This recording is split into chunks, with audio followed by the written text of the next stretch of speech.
You can ignore the Opel badges. This is the Vauxhall Adam, the company's new super mini that was launched to the UK press in Portugal in late 2012, hence the left-hand drive German-registered test cars. 3 petrol engines, a 1.2 litre and 2 1.4s are offered in the UK, with no diesel option, which is unsurprising, as diesels in small cars aren't actually that popular. The car is Vauxhall's answer to the Mini and the Fiat 500, and while the boot might be bigger than either of the older cars, the high lip can make loading a little tricky. Clever technology is on offer, with the optional IntelliLink touchscreen sat-nav system running on a smartphone app, although another option, a Starlight roof lining, might have a more limited audience. In terms of its looks, the Adam reminded me of a scaled-down Audi A1, and that's no bad thing. The colour-coded interior is a pleasant enough place to be, with a clearly laid-out dash in front of the driver. Head, leg and elbow room in the front 2 seats is fine, but put 2 reasonably tall people up front, and rear legroom suffers as a result. Where the Adam really scores is the ability to personalise the car. Vauxhall reckons there are around 1 million permutations, with different wheels, colours, trim levels and optional kit available. The name, incidentally, is a tribute to Opel's founder, Adam Opel, which means it works beautifully on cars with the lightning flash on the front grille, but it does need some explaining on a Vauxhall.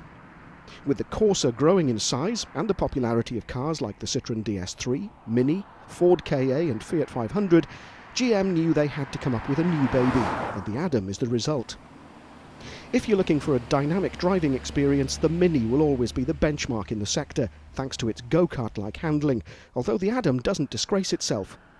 Increasing the wheel size will have an impact on the ride quality, however, as will opting for sports suspension. The steering on the Opel spec test cars we sampled was a little on the light side, but Vauxhall versions have a weightier feel to cope with the UK's roads.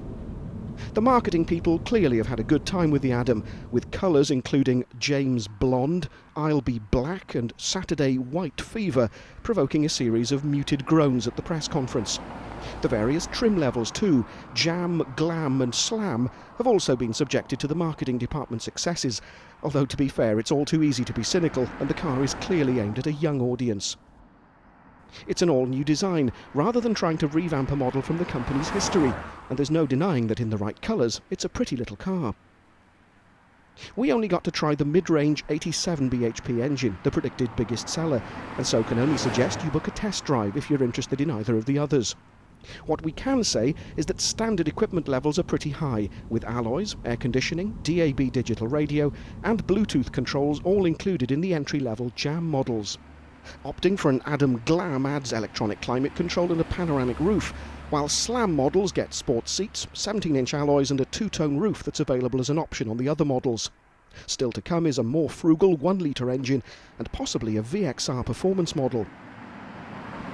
That then is the Vauxhall Adam. It won't sell in huge numbers, only around 8,000 a year are forecast to come to the UK, but it's a fun, quirky little car, and who knows, all those ways to personalise the car might just make it a hit.